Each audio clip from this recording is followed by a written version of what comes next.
આ વિડીયોમાં એકદમ પોચા અને જાળીદાર મગની દાળના ઢોકળા બનાવવાની પૂરી રીત સ્પેશિયલ ટિપ્સ સાથે બતાવી છે, જેથી વિડીયો જોઈને જે પણ ઘરે બનાવે તેના ઘરે હંમેશા ઢોકળા પરફેક્ટ જ બને.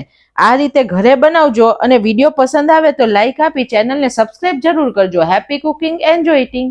સૌથી પહેલા આપણે 1 કપ એટલે કે 200 ગ્રામ જેટલી પીળી મગની દાળ લીધી છે, જે ફોતરા વગરની હોય છે, અને 50 ગ્રામ એટલે કે 1/4 કપ જેટલા આપણે ચોખા લીધા છે. તમે કોઈ પણ ચોખાનો ઉપયોગ આમાં કરી શકો છો. આ બંનેને આપણે વાસણમાં લઈએ અને 2 થી 3 વખત પાણી નાખીને સરખી રીતે ઘસીને સાફ કરી દઈએ. હવે આપણે પાણી નાખી અને આને 5 થી 6 કલાક માટે અથવા તો આખી રાત માટે પલાળી દઈએ.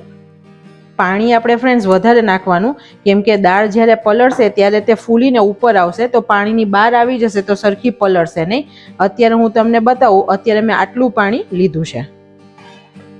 હવે આપણી દાળ પલળી ગઈ છે. તમે જોઈ શકો છો અત્યારે દાળ સરસ પલળી ગઈ છે અને ફૂલીને ડબલ પણ થઈ ગઈ છે. હવે આ જે પલાળેલી દાળનું પાણી છે તે આપણે ક્યારેય નહીં વાપરવાનું, તેમાં સ્મેલ આવે. આપણે આ કાઢી નાખવાનું અને કોઈ પણ પ્લાન્ટ્સમાં તમે રેડી શકો છો. હવે આ દાળને આપણે 1 થી 2 વખત પાણીથી ધોઈ લેવાની. ફ્રેન્ડ્સ, આ સરખી ના ધોઈએ ને તો જ્યારે ઢોકળા બને ને ત્યારે તેની અંદર એક સ્મેલ આવે. 2 લીલા મરચા અને 1 ઇંચ આદુના ટુકડાની પેસ્ટ બનાવી લઈએ. તીખાશ તમે તમારી રીતે લઈ શકો છો ફ્રેન્ડ્સ. હવે આ પેસ્ટને આપણે કાઢી લઈએ. આપણે વધારાનું પાણી નિતારી દેવાનું છે, કેમ કે બહુ ઢીલું બેટર થશે ને ફ્રેન્ડ્સ તો ઢોકળા સારા નહીં બને. તેને આપણે 2 બેચમાં ક્રશ કરીશું. હવે આપણે 2 ચમચી જેટલું દહીં એડ કરીએ અને આને પહેલા આપણે ક્રશ કરી દઈએ. જરૂર પડશે તો પાછળથી આપણે 1 ચમચી પાણી ઉમેરશું. આપણે આ બેટરને કાઢી લઈએ.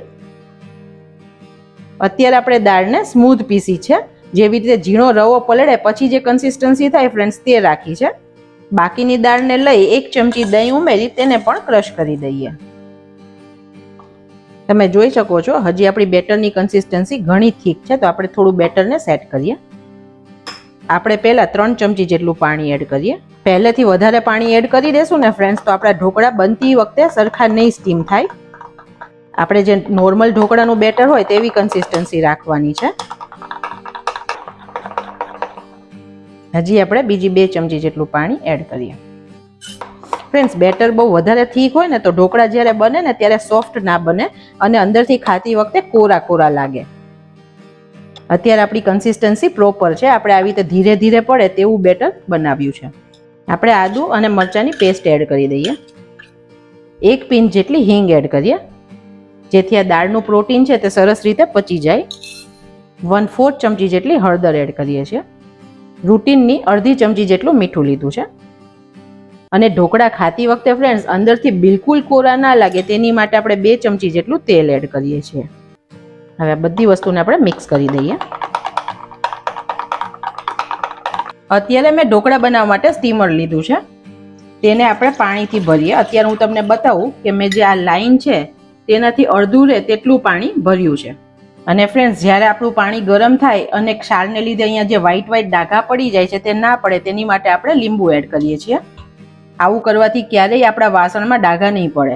આપણે આ સ્ટીમરના પાણીને ગરમ થવા દઈએ. ઢોકળા જે થાળીમાં સ્ટીમ કરવા છે તેને આપણે તેલથી ગ્રીસ કરીએ. અડધી ચમચી જેટલું તેલ લીધું છે ને તેને આવી રીતે ફેલાઈ દઈએ. ફ્રેન્ડ્સ, એક બહુ જ ઇમ્પોર્ટન્ટ વાત કહું કે જો આ થાળીમાં આપણે તેલ વધારે લગાડશું ને તો જ્યારે ઢોકળા સ્ટીમ થશે ને ત્યારે તે નીચેથી ફૂલશે નહીં. તો હંમેશા આપણે માપે તેલ લગાડવાનું. હવે આપણે ઢોકળા સરસ ફૂલે અને અંદરથી સરસ સ્ટીમ થાય તેની માટે આપણે 1 પાઉચ ઈનો એડ કરીએ છીએ.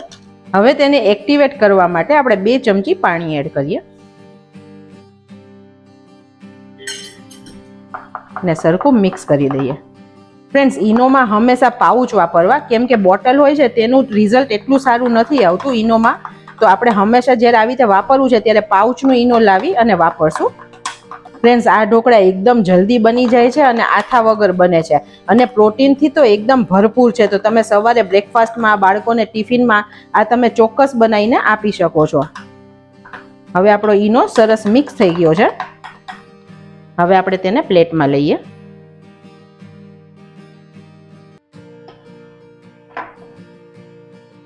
ઉપરથી આપણે લાલ મરચું સ્પ્રિંકલ કરીએ છીએ.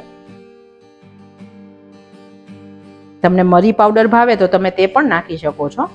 હવે આપણું પાણી પણ સરસ ગરમ થઈ ગયું છે અને આપણે ઢોકળાને 10 મિનિટ માટે સ્ટીમ થવા દઈએ. હવે 10 મિનિટ પછી આપણે ખોલીને ચેક કરીએ. વાવ ફ્રેન્ડ્સ, આપણા ઢોકળા સરસ ફૂલી ગયા છે અને કલર પણ અલગ થઈ ગયો છે. હવે આપણે તેને ચેક કરી. આવી રીતે ચપ્પુથી વચ્ચેથી હંમેશા ઢોકળાને ચેક કરવાના. જો ચપ્પુ ક્લિયર આવે, અત્યારે ક્યાંય લોટ નથી, આપણા ઢોકળા તૈયાર છે. હવે આપણે પ્લેટને કાઢી લઈએ. 1 મિનિટ ઢોકળાને આપણે ઠંડા થવા દઈએ. હવે આપણે ઢોકળાને કટ કરીએ. તમે જોઈ શકો છો ફ્રેન્ડ્સ, કેટલા પોચા ઢોકળા તૈયાર થયા છે અને એકદમ મસ્ત ફૂલેલા તૈયાર થયા છે. હું તમને કાઢીને ઢોકળું બતાવું કે કેટલું સરસ સોફ્ટ બન્યું છે. તમે જુઓ, એકદમ મસ્ત જાળીવાળું તૈયાર થયું છે અને એકદમ મસ્ત પોચું છે. ઢોકળાનો એકદમ મસ્ત વઘાર કરીએ. એક પેન લીધું છે. અત્યારે મેં 1.5 TBSP જેટલું તેલ લીધું છે. ગેસની ફ્લેમ આપણે એકદમ સ્લો રાખીએ છીએ. તેલ થોડું ગરમ થાય એટલે 3/4 ચમચી જેટલી રાઈ એડ કરીએ. 1/4 ચમચી જેટલું જીરું એડ કરીએ. રાઈ આપણી ફૂટે છે પછી 2 પિંચ જેટલી હિંગ એડ કરીએ. અડધી ચમચી સફેદ તલ એડ કરીએ. 6-7 લીમડાના પાન. ગેસની ફ્લેમ બંધ કરી દઈએ છીએ અને અડધું લીલું મરચું નાખું છું સમારીને. આપણો મસ્ત વઘાર રેડી છે. હવે આ ટેસ્ટી વઘારને આપણે ઢોકળા પર પાથરી દઈએ. આપણે ચમચીથી એકવાર આવી રીતે સ્પ્રેડ કરી દેવાનું. અન્નપૂર્ણામાની કૃપાથી આપણા મસ્ત ઢોકળા બનીને રેડી છે. ઉપરથી આપણે થોડી કોથમીર એડ કરીએ.